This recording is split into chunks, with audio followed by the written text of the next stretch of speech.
All right, ladies and gentlemen. I was telling Brendon a second ago that the two recordings we have on my phone from this trip, one is the introduction that you might have heard, which was on the very first day on the way to Ocean Springs. The second was on the RV trip, and I might put some blips of that in if it's pretty audible. But then after that, we have nothing. And I was telling Brendon, I don't regret that for a second. And so now here we are, after all of Bimini and everything else that we did. And I don't regret not recording it for a second, because these were experiences for me, and I think you agree, Brendon, that I didn't need to take pictures, I didn't need to record. It was like, I just wanted to experience it, and it was fantastic. Word. And even fantastic doesn't even give this justice. Like, and I think, Brendon, you said it the best. You said there's so much you want, so much that you want to say, so much I want to say about this, but there are no words that I can describe. Yeah. Like, it's the most trapping feeling I've ever had. That it's like, I can't describe how much I want to say, but there's nothing that I can use to say it, because it would be insufficient. It just wouldn't. It wouldn't even mean it. It wouldn't work. No. But anyways, so here we are. We're back in Ocean Springs, and that was freaking amazing. This is going to be an adventure is a great title for this podcast, I think. Yeah. Yeah? Yeah. There were just, at least 4 times that I looked at you and I was like, Brendon, this is going to be an adventure. And it was just like, yes, it is. Oh, yeah. Well, I mean, we went in 2 blue holes. We explored an island. Close the door again. That's the 4th time. He's gonna do it at every stop. Sorry, but I mean, seriously, like, this is going to be an adventure, and it was. Absolutely. It absolutely was. And Zwerg said it was going to be life-changing. Tyler said it was going to be life-changing. And I thought, I really and honestly thought, okay, life-changing may be kind of, iffy, kind of maybe a little bit pretentious maybe about their trip. Yeah, it's going to be a great trip. It's going to be a lot of fun, but maybe not life-changing. But it was like, when we got down to Key Largo, just that was almost good enough. But once we started sailing, and then we come into dock at a foreign country in the middle of the night at 2 a.m., it's dark, it's raining, everyone is tired or seasick, it was cold with the wind, and we're trying to dock. We've never docked before, and the current was blowing the ship over, and it was like that in itself was some of the most determination I have ever had. I don't know about you. And because I stayed up the whole time. You slept after puking. Was it 9 times? 8. 8 times. Yeah, about 8, somewhere around there. Was the first one like substantial and then it just went down after that, or was it like... The first 4 were really substantial. 4? I feel like we should like do a run through, kind of explain the first day. Okay. And then So do you want to just be like every day just kind of go one at a time? I mean, we can. When we have time to reflect, or do you want to just kind of talk about something that from it? We can do different crazy awesome events. Like the whole crossing the first time was an event. Yeah. Sapona was an event. The Gavados were definitely an event. Yeah. I mean, I honestly, whatever you want to do, because I'm just going with the flow. Because I definitely, the RV ride was just the first thing, and that was just a cool trip. And then once we got, we packed everything on the boat, and then sailing out, it was all great and stuff, and then we had the water roller coaster. Everyone's up on the bow and going through the waves and stuff. It was amazing. And then that all just died down, and then you were either sick or sunburned. Those were your 2 things. And Brendon, you have now claimed presidency of the Chum Club. That's me. with 8 pukes. Then we had Taylor got one, and Mr. Hugh got one, and then we have Bonnie and Danielle, and I think Tyler had like a little bit. This is beautiful. Yeah, it is. There's so many beautiful things that are even here, you know, on the coast like this, that are just amazing. And I think that's Deer Island. By the way, listeners, we're crossing a bridge on the Biloxi Bay. It's very beautiful out here. Yeah. But even still, it's like I've seen so much, you know, and this is amazing, but this scenario was just like all the time. Yep. You know, which is crazy. It's crazy to think of. Yeah. But that first ship over, that was a lot of fun because it was pretty rough, and all of us were staying up on the top where we were getting sunburned, but we wouldn't get sick. And then down below, you would get sick, and so you would get sick and then go to sleep, but you wouldn't get sunburned. So you had one or the other. But we got over, and then after that, it was just the band camp the whole week, and that was a lot of fun, meeting all the kids, learning the instruments and stuff like that. And so that was great. But I think the adventures really came, you know, later on in the week. We snorkeled at the Three Sisters, which are these 3 rocks that they pop out of the water slightly, but you can snorkel around them. We speared a lot of fish and had that fish. That was great. Yeah. And then we met this family, and we'll call them the GW family. Sure. For initial reasons. But this GW family is the most freaking awesome family in the entire freaking world. Oh yeah. So cool. And like, there's no competition, almost. To give you an idea, listeners, they live on a boat and they circumnavigate the world. That's it. That's their life. That is what they do. Mm-hmm. And there's a lot that precedes all of that, and they have a lot of family stories and things that went on and turning points in their life that they shared that, you know, give them a reason to pick up their life and go. But they started in Idaho, then they lived in Hawaii for a little bit, and then in California, I think. And then after that, they just got on a boat and pretty much just been living. And so we met them. I think Dan's met them before. Yeah. And helps them like with the blog and whatever, I guess. And then once they saw them, it was like, oh wow, you know, there they are. And so we met up there at the dock, and they stayed for 2 days? I think it was 2 days at the dock. About 2. And so they came to the band camp. That was a lot of fun, and they are just such a welcoming family, and that's what's so crazy, because we would talk about wanting to just pick up our life and just live with them, and they were like, yeah, come. Mm-hmm. It wasn't kind of like, maybe we'll see, or yeah, we'll have to work something out. Whenever you're ready. Yeah, or whenever you're, I mean, it was like, yeah, come on, right now. Let's do it, yeah. Just grab your bag and come on our boat. Yeah. Let's go.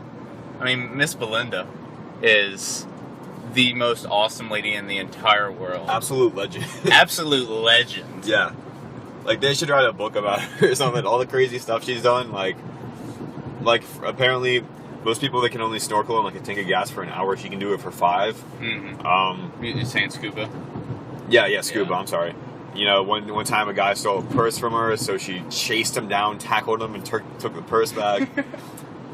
It's all crazy stuff. And you know, she I don't think it's just that she's a badass by nature, but you know, she grew up South Africa. Yeah, in a very different world than we are. A badass world. Yeah, she grew up. I think she was born in one of the neighboring countries. I can't remember which. Badass Africa. Yeah, Badass Africa. That's pretty much what it is.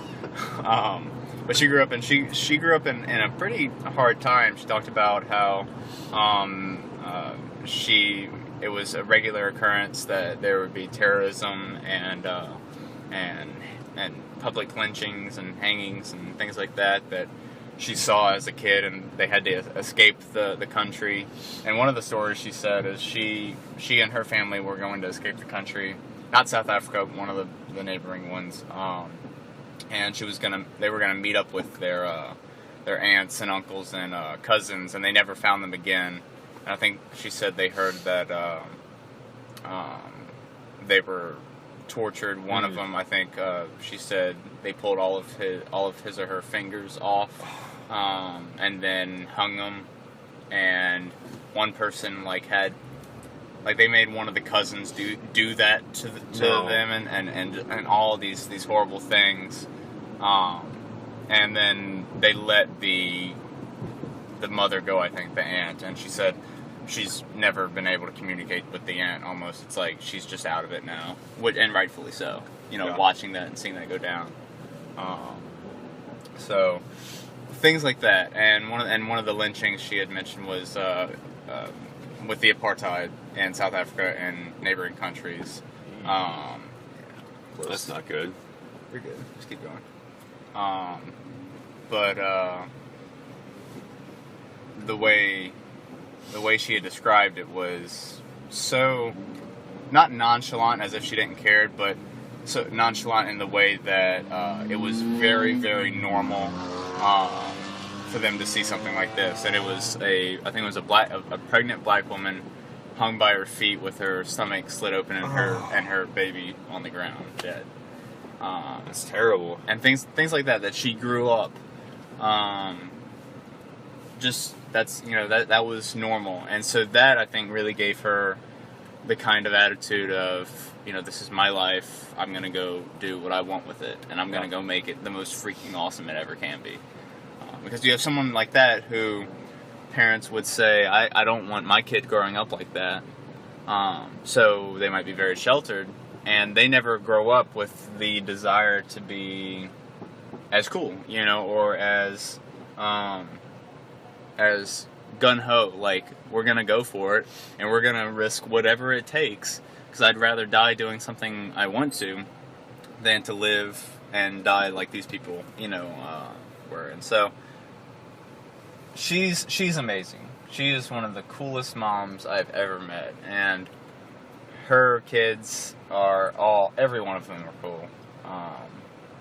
But just meeting them and having that friendship and going after that. By the way, listeners, we met them in the Berries, which are about 75 miles east of Bimini, and so we sailed all the way out there and we met them and then kind of reunited and stuff. So that was fun.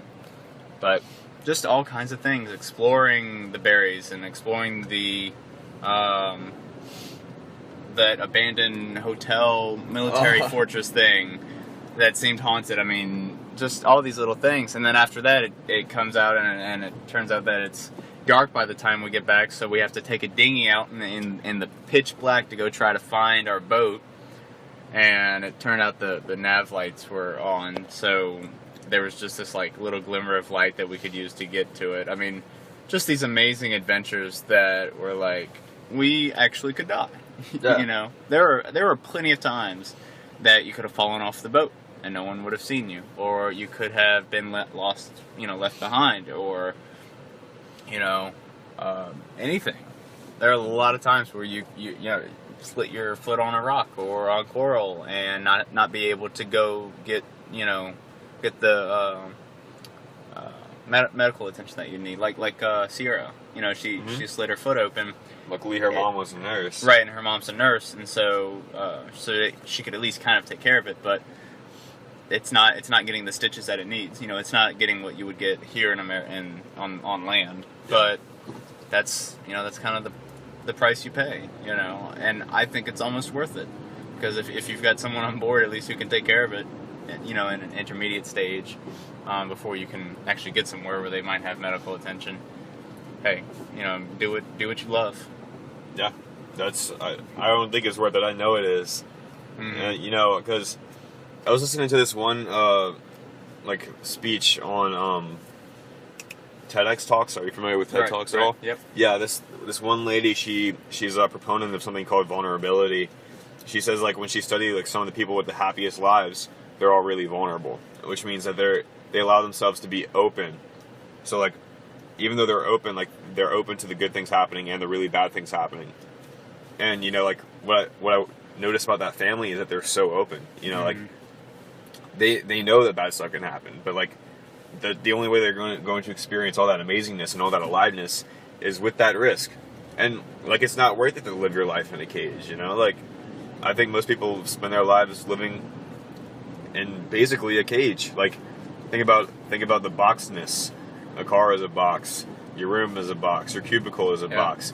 You sit and look at a box and type on little tiny boxes. And you bring your box lunch. Like, it's all these boxes and cages that we all get trapped into because it's comfortable. But, you know, it sounds to me like a prison cell. If you want to live fully, you got to be risk taking. Absolutely. You know, like I hope if I ever have kids that they'll see me as somebody who's willing to risk his life to live a full one. Yeah, and that's something I toy with, you know, preparing for when I have kids, because I definitely want to have kids. So, you know, how to treat that, because I want to be like that, and I want to be a dad who says, you know, it's your life, go take it, go make it, you know. Yeah. I want to be there for advice almost rather than guidance. I don't want to be the one to tell them how to live their life. Be like, hey, you know, you go figure it out, and if you ever need some help, just let me know. Yeah. That's something that I've been toying with, just thinking about it, pondering future life and stuff like that. But I think the quote that sums that up best for me, at least personally, and I keep this in the back of my mind always, and it was by Ricky Gervais, and he said, the edge isn't as safe, but the view is better. Yeah. And it's so true. It's so true.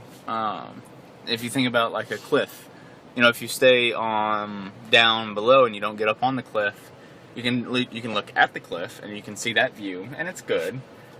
But if you're willing to put enough risk in going up and pushing yourself mentally to overcome barriers and overcome the life risk to get up on top of that cliff, to see that view means a lot more. And now you're able to say, hey, I've put myself at risk and I've overcome it. I can do whatever now. That's how I felt after I jumped off the bow of the Sapona. Yeah. Because it's literally like this much space that you can stand on, and when you look down, like the boat actually sticks out. You know, like when you jump off the next to the bow, right, you're on the very far overhang. Right. But when you're jumping off that part, it's probably like 45 feet high. There's rebar sticking out, and like you have to take a big leap so you get clearance, so you don't hit anything on the way down. And just like, you know, I could either live for the next year like regretting not doing it because I was too scared, or just do it now. And like once I finished, the rush was so big. Yeah. It was such a rush from like conquering my fear and doing it. Now that was a feeling I've never felt before, jumping off the Sapona. Yeah. Even just there on the side of the bow. Because, to give you an idea, listeners, this is a shipwreck out just off of Bimini. And the idea at first was to bring it out and have it, I think, as an on-the-water casino. But they miscalculated, is that the right word? Miscalculated? Sure. Whatever. Miscalculated the depth, its draft, and it ran aground. And so it ran aground, and you know, they really couldn't use it as or where they needed, and so they just left it. And it's I don't know how old it is. It seems pretty old because it's rusted and completely dilapidated, and completely unsafe. Absolutely unsafe. Mm-hmm. But the most amazing experience ever. Yeah. And just think of the memories that were on that ship and whatever it was used as. And then now people doing this. And jumping off that bow, you know, on the side of the bow, it's a good 40-foot high jump into the water. And when you jump off, it doesn't really look that far when you're up on top. And then you jump off, and you start to feel that kind of rush in your body of when you jump off like a 10-foot high thing. You know, it's kind of like, oh, okay, now that's pretty high. You kind of feel like when you're in an elevator, that feeling. Yeah. You start to feel that, and then you go a little bit further, and it's like, oh crap, like I'm really feeling it now. and then you realize you're only like a third of the way down. And then from there, it's just like, holy cow. It's exponential, like Yeah, multiplying. It just, each degree of feeling just doubles itself. So it is an exponential growth of just like inside your body rushing up. And for me, everyone said to jump in feet first. And I said, okay, I got it, feet first. Stay straight, got it. But I didn't know that it didn't go feet first until I hit the ground. Well, the water. Yeah, that hurt. My butt hurt. Yeah. I mean, you hit the water feet first, but you weren't flat. Yeah, you weren't straight. That hurt. And more than I love that. Like, I think it says it perfectly. What you said when you jump off this boat, your balls will be 5 times bigger. Yeah. And then I responded with, one of mine is. Because it's swelled up. Oh my god. I thought I was gonna have complications for a second, but it subsided. And I'm better. It's okay. But yeah, it hurt. I could imagine. But the thing is even as much as that hurt, and as much as I was sunburned too during that, it was absolutely worth it. Like, I wish I would have hit the water better, because jumping into the blue hole in the berries, I did it perfectly, and the feeling was amazing. Yeah. And so I wish I would have done it better and really focused on keeping my feet straight. But it was absolutely worth it, just 100%. Everything was worth it. That day was probably one of the craziest days of my life. So we wake up, we jump off the Sapona. I probably did it like 7 times. Big rush. You have to climb up this rope ladder to get to the top. Right afterwards, we sail. We were on a 44-foot leopard catamaran boat that 10 of us were living on. And after that, we sailed to this place called Honeymoon Harbor, where there's a bunch of stingrays. And we swam right next to the stingrays, and you paddle them, or you get up real close to them, and if you step on them, you die. Or if their tail brushes up against you, you get hooked with this really nasty barb, and you have to pull it all the way through your leg, because if you pull it out the other direction, you get screwed up. Mm-hmm. I mean, like Matthew, you had quite the experience with that first stingray. You're sitting down, this huge alien, giant-looking stingray. Yeah, just like, at least 4 or 5 feet wide. I've never seen one that big, like even in like aquariums. Well, and it was so funny because it's coming at me, and the first one was on the other side where they had all the rocks, and it's coming up towards me, and I'm like, it's coming, oh my gosh, it's coming, and then it's coming like up on me. I'm like, oh my gosh, and I like have my hands just in this like fetal like cup position, and it just just so gracefully glides over my hands, and I feel its underside, and then it just kind of very calmly swims away. And I'm like, oh my gosh, I just touched a stingray. I mean, it was huge. All the other ones were smaller, but yeah. And that first one was a little bit crazy, but after that, I felt super comfortable. I never felt like they were going to sting me, or I never felt really worried. No. But it just feels so cool to feel their body, the cartilage and floppy skin stuff. Very smooth. Very smooth. Very squishy, too. Yeah. Kind of squishy. There was that one legend in there that was feeding him, and like the way he was moving was so cool. Just like he was like darting around in the water, giving them food, and they were all like coming up on him and like pick him up from underneath. Yeah, and he would pick. That was crazy. He was a legend. Yeah. And then what did we do at the end of that? We went back. I went to the Robin Thicke concert. Yeah, you went to the Robin Thicke concert, and I think most of us all stayed back. And then we had Junk Canoe. Didn't we have Junk Canoe that night? Or was it the... Junk Canoe was like the night before, or 2 nights before. Was it? Okay. Yeah. Junk Canoe is like the Bahamian Mardi Gras, which is super cool. It's carnival festival, and it was lit. It was lit, fam. I didn't do any of it, so I can't talk really? about it. But yeah. Okay, I thought you... No, I guess, yeah, you weren't there, but it was... And we were dancing with the band. It's like... Oh, I did see the drum band. They were awesome. That was so much fun.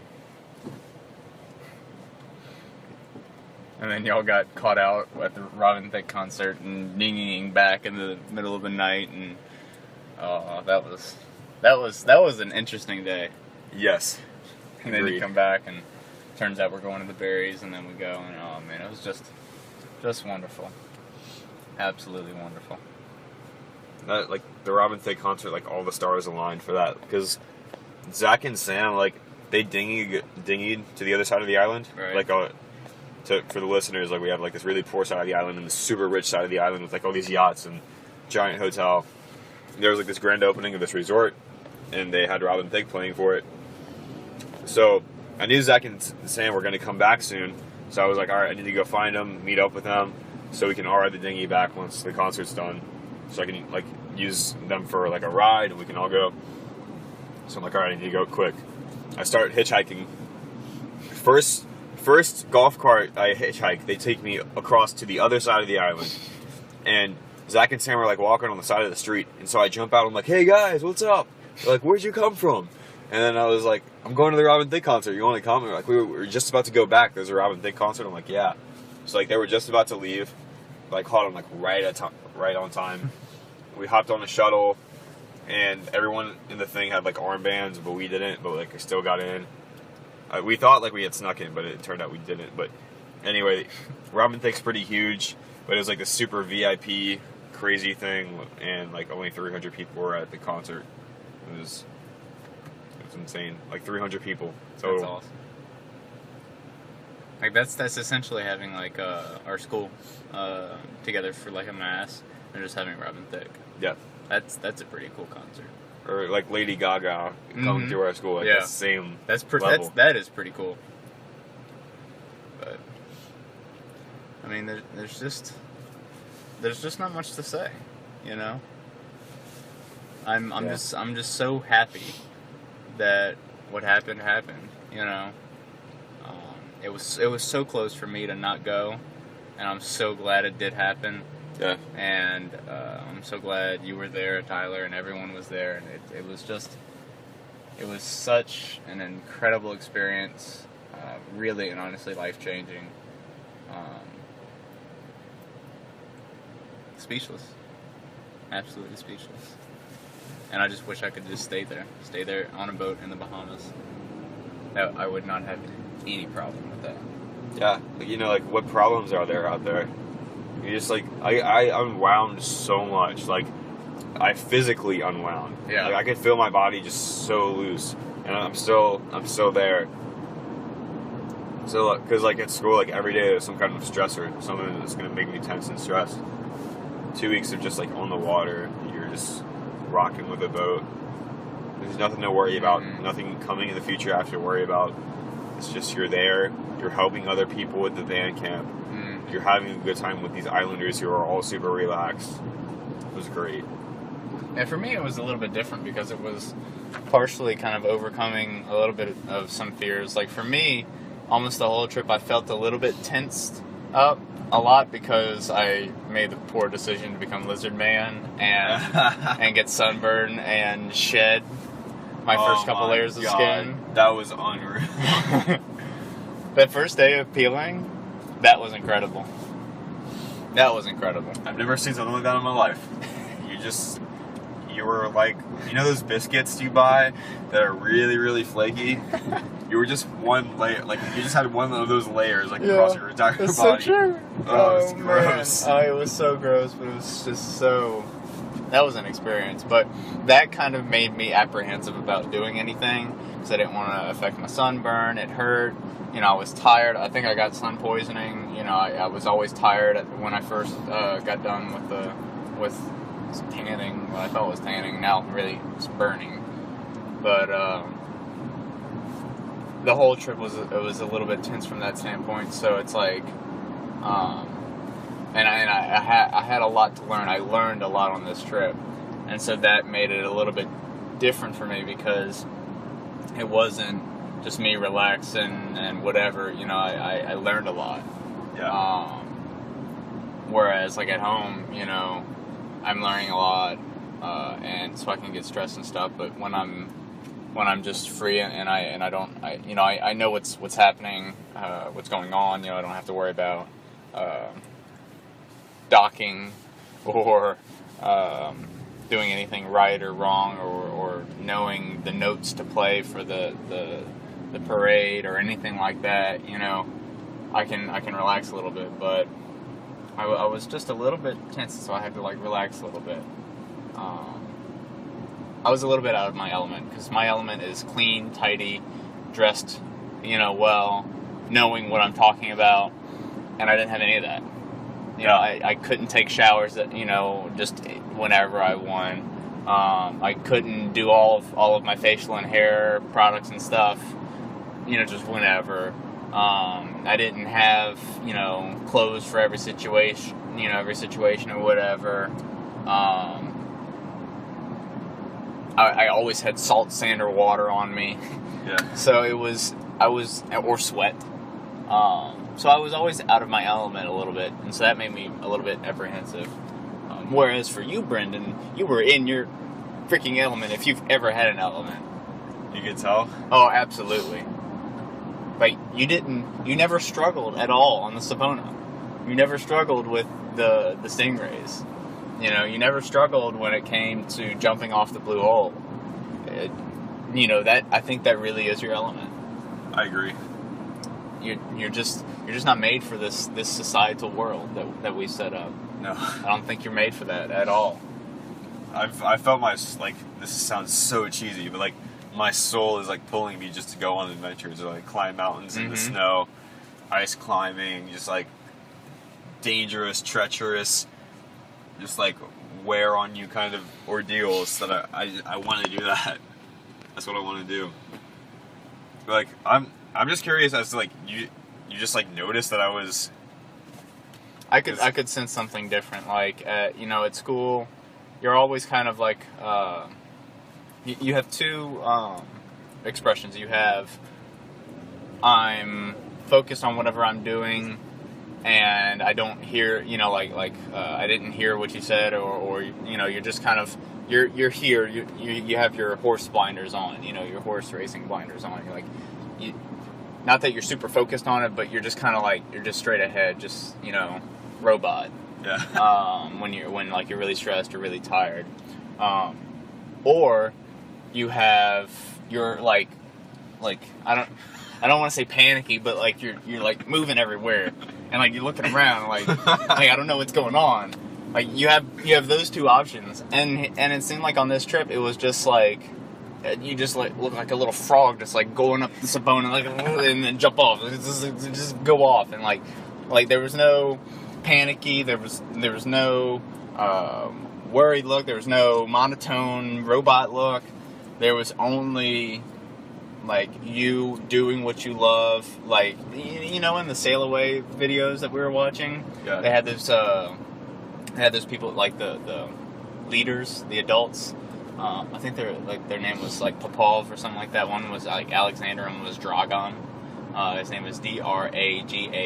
Dragan. Oh my god. Dragan. That's a name. And they were curly surfer hair dude, so relaxed, we're gonna go do this, have some fun, but we're gonna be doing some cool stuff, alright, man. That was you this entire trip, and it was amazing, it was awesome. And so I could notice that you were definitely in your element much more than you would be if we were in school. I could totally see it. Yeah, and it's interesting because I guess I changed a lot over the course of working at a summer camp and then being in Bimini. And the last time you saw me really was at school. Mm-hmm. And I noticed you changed quite a bit during the trip. You were more outgoing, more bubbly. Yeah. You tapped into your funny bone. You were very funny. Well, I appreciate that. I tend to be like that, especially at home, or just by myself, or when I'm around really comfortable people. And I just got so comfortable with everyone. I mean, we really were one big family. We were, yeah. And so I got so comfortable that, I'm always looking for a reason to dance on the boat while I'm making Matt sandwiches. I mean, that is my element. I love that. Those sandwiches hit the spot too. Thank you. I'm telling you, the secret to sandwiches. All right, listeners, listen to this. This is a very important life hack, a life story. This is something that's very important that you should keep close to your heart as long as you may live, forever. When you make a sandwich, you make a damn good sandwich, okay?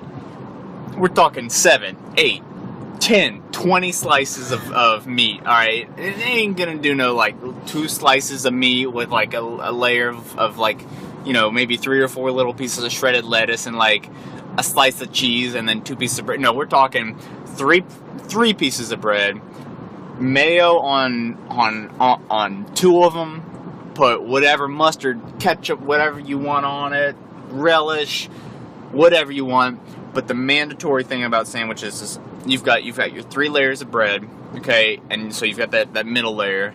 You gotta have at least 5 to 6 slices of meat on the top and 5 to 6 on the bottom. You can go more. You can always go more.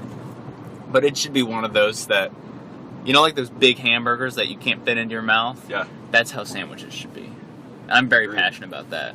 Okay, it should be, you open your mouth and you bite down and you get a hunk of meat. Yeah, it's just, like Miss Bonnie was saying, her mouth was hurting after eating mine. That is how you make sandwiches, okay?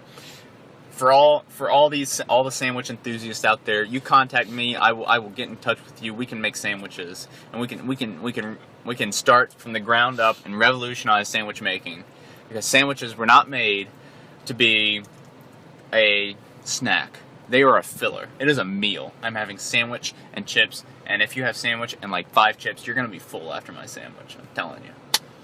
So sorry about that little rant, but it is something I'm so passionate about. In 5 years, like your hair's all dyed white, you're Guy Fieri.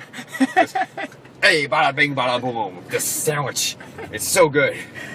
Hey, Mr. Terry.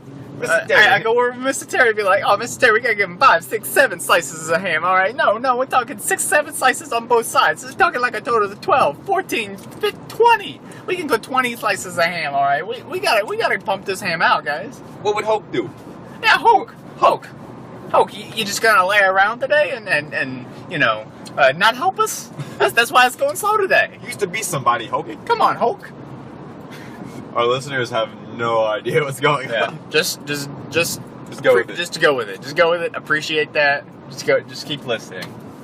But other than that, I mean, hell, I don't have anything else to say. I don't know. I think I'm gonna get a journal or something and like write down my stories of my adventures on this trip.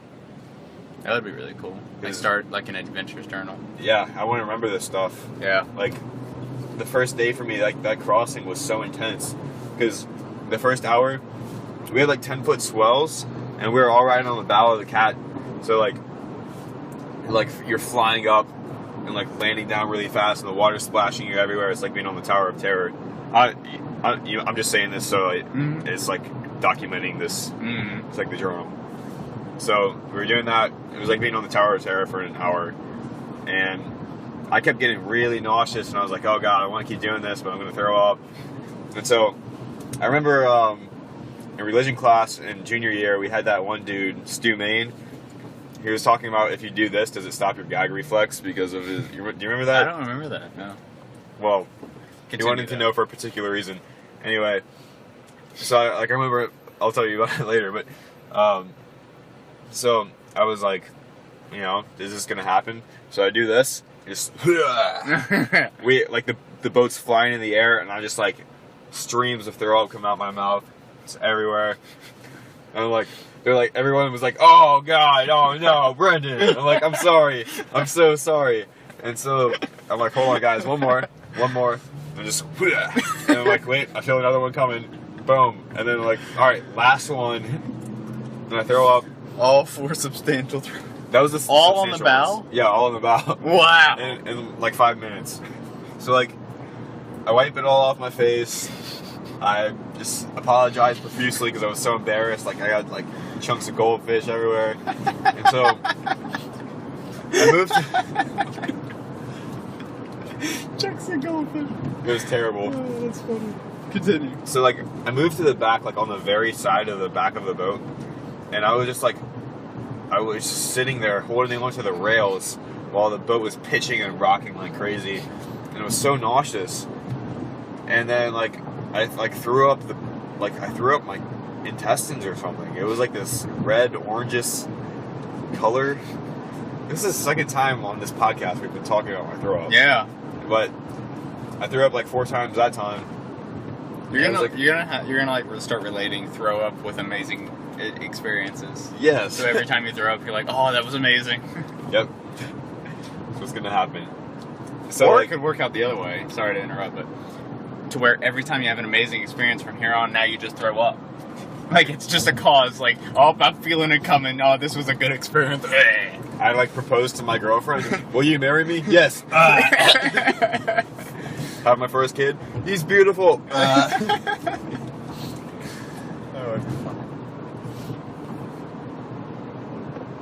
So like, I was like sitting on the side, and I kept feeling that I was gonna pass out. Like my eyes were closing on me, and I was just like you know, like you get tired in class, and you're just like, Well, that was what was going on. I felt so weak. I've never felt that weak ever. And I knew if I stood up and I moved out of the way of, like, because if I passed out, I could have fallen off the boat and died. Because I was, like, right on the back. And then, like, Tyler was sleeping, and I was like, Tyler, I feel like I'm going to pass out. And so, like, Zwerg, Miss Bonnie, and Tyler, they all forced me to, like, crawl to the couch. And I took my shirt off for the bow thing, and so it was off for that. Then, for, like, I was probably on the side for, like, an hour. And then I laid there, and I was in this... I wasn't sleeping. I was like half sleeping, half tortured for like 10 hours. And then it becomes night, and that was one of the most beautiful experiences ever. Was up at night on top of that. Yeah. That was incredible. Yeah, that was our first like open water sunset and moonrise. Just seeing the blackness in every direction, just on a boat with the wind. And I was probably a little bit high from like the chemicals released in my body after the throw up. Which is why, like, everyone else just seemed like, oh, that's pretty cool. But I was like, this is amazing. Yeah, you were really, like, into it. I didn't know Shaggy's had one ready. Neither did I. But then, like, I just, like, my shirt's still off. It's at night. It was, like, after 12 hours of experiencing nausea. Cold rain comes in. Wind's blowing, like, 20 knots. We have to pull into this foreign island at night at this random dock. It was crazy. Like we're all like straight up pirates right there. Remember like my expression when we finally got docked? I just had my head in my hands, and you're like, Matt, are you alright? I'm like, ah. I communicated with grunts and head shakes. I remember we both went to the shower room, and we were like standing in the mirror. Like you were standing in your mirror, I was standing in my mirror, and I was like, oh, that was quite the adventure, wasn't it? And you didn't respond. I just looked at you, and you're looking in the mirror, and you're just like I can't do it because I'm laughing right now, but you're just like, you look so angry. I remember and sad. that. Because I looked at myself and I was sunburned, and I needed to shower, and I'm just like, That's it. That's the face. And then when I couldn't respond to you. Like, you know how they say, like, people who have, mental disabilities, like, they want to respond, but they can't? I wasn't even to that point. I wanted to respond, but I really didn't want to respond. Like, I had just a little ounce of me that wanted to respond. And the rest was just anger. The rest was just anger and tiredness and, like, not caringness. And it was just, like, like that was all my body would respond to you. And like I don't know, I remember coming out of the shower, like I took a longer shower than you did, and I walked by to Tyler, and Tyler's like, "You feeling better?" I'm like, "Yeah." And so I sit down and start talking to him. Like after the shower, he's asked the shower made me feel better. He's like, I asked Matthew if he felt. He like walked by and was like, "Matthew, you feel better after that shower?" And he just kept walking. I don't remember that. I think part of it was because I'm telling you, I had to overcome my mind twice that night when we were going into dock, because I used the Marine rule, I think, or the Navy. It's the 40% rule, that when your mind tells you you're done, you're really only physically 40% done. Yeah. And so you have a lot left in you. And so I had to use that twice. I don't use it a lot, but I use it when I'm really in a situation that I need to keep pushing through. I used it twice. Like, the first one was like, when your mind tells you you're done, you're 40% done. You have 60% left. And then the next time I was like, when your mind tells you you're second done, you're only like maybe 60, 70% done. You can do it. And I just was pushing through, like shivering as we were coming in on the dock. Like, it makes me almost feel a little bit sick. Like, thinking back, no, I'm serious. Like, that's how traumatic that experience was coming in, because I was so tired and I just wanted to go to sleep. But we had to push through and do that. And once we got in, we stopped. It was just like, I wanted to respond, but I was so physically traumatized that I couldn't. So like when Tyler was like, "Hey, does that make you feel better?" And in my mind, I had responded with, but my body wouldn't even accept that. It wouldn't even accept a response. It was just like, like I just couldn't. I used every little brain cell I had left that was functioning. Just like, walk straight, do not fall in the water, get on the boat, and go to bed. And I remember crawling in, my sunburn, being dried off, getting clothes on, just going in, and just like, just sacking out hard in that little port berth. Yeah. Oh, man. We got like no sleep the night before too. I know, pretty late. It was just, I remember like I came into the room because like we docked and Mr. Stewart was like, "All right, we need to change docks. We need to like redock." I walk in the room. I'm like, "Matthew, we need your help. We have to redock." You were like in this sad like pile, just like you had like melted into the bed. And I'm like, "Hey, we need to redock," and you're like, "Oh." And I was like, "You know what? Never mind." Thank you for not making me get up, because I don't remember that. I actually, the only thing I remember, I think I do remember you saying like, "Hey Matt, we need to redock, or we need to move." And it was like, in my brain I was just like, all right.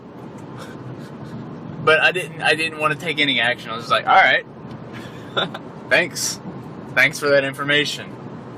And then I woke up, and it was so funny. When I woke up, I had forgotten that y'all said you were going to move, and I didn't really register when you said we were going to move.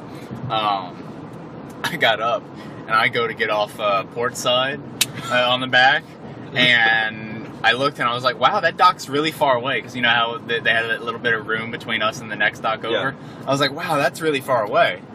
And then I looked over, and I saw the dock on the other side. I was like, whoa, there wasn't a dock over there last night. That's crazy. Oh, man. But just all of that, I mean, really and seriously life-changing. And memories, So many. I was thinking about what you were saying. I think I ought to go get a book and write down what I can remember from Seattle and from Klagetow. Yeah. And then add this, and just every big, huge, momentous thing that has happened. Might want to even include Kairos and other things that have happened, So, I guess that pretty much brings us to a close. Yeah, I think I can enjoy the rest of the ride without podcasting. Yeah, because I think that's enough. I think we've said enough. So, listeners, that caps the Bimini trip. Yep. And there aren't any more words to say.